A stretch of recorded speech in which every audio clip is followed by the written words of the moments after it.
السلام عليكم ورحمه الله وبركاته. ازيكم يا حبايبنا، عاملين ايه؟ انا بصراحه عشان المكان اللي انا قاعده فيه ما فيهوش حد بيعمل كفته والكلام ده، فانا لقيت ديت في السوبر ماركت، قلت اوريها لكم اهيت وهقليها واحمرها دلوقتي. ماشي، وهنشوف لو حلوه هقول لكم حلوه، لو وحشه هقول لكم لا مش حلوه. ف هنعيش التجربه كده مع بعض. كل سنه وانتم طيبين وعيد اضحى سعيد عليكم يا رب.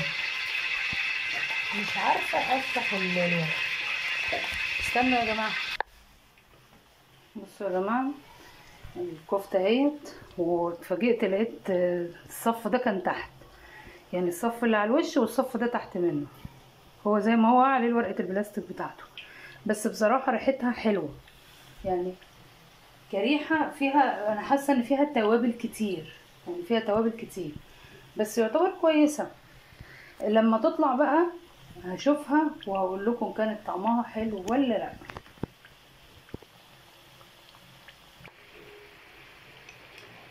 كفته ايه يا جماعه، اتحمرت اهي اهي، بسم الله ما شاء الله. طبعا مش هعرف ادوق عشان احنا صايمين، كل سنه وانتم طيبين. النهارده الوقفه، وقفه عرفات، كل سنه وانتم طيبين.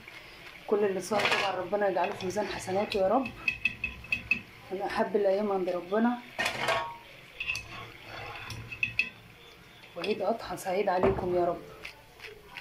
هذه الكفته اهي يا جماعه.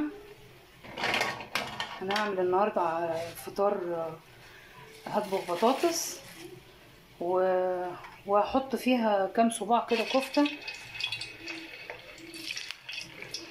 في ناس بتحب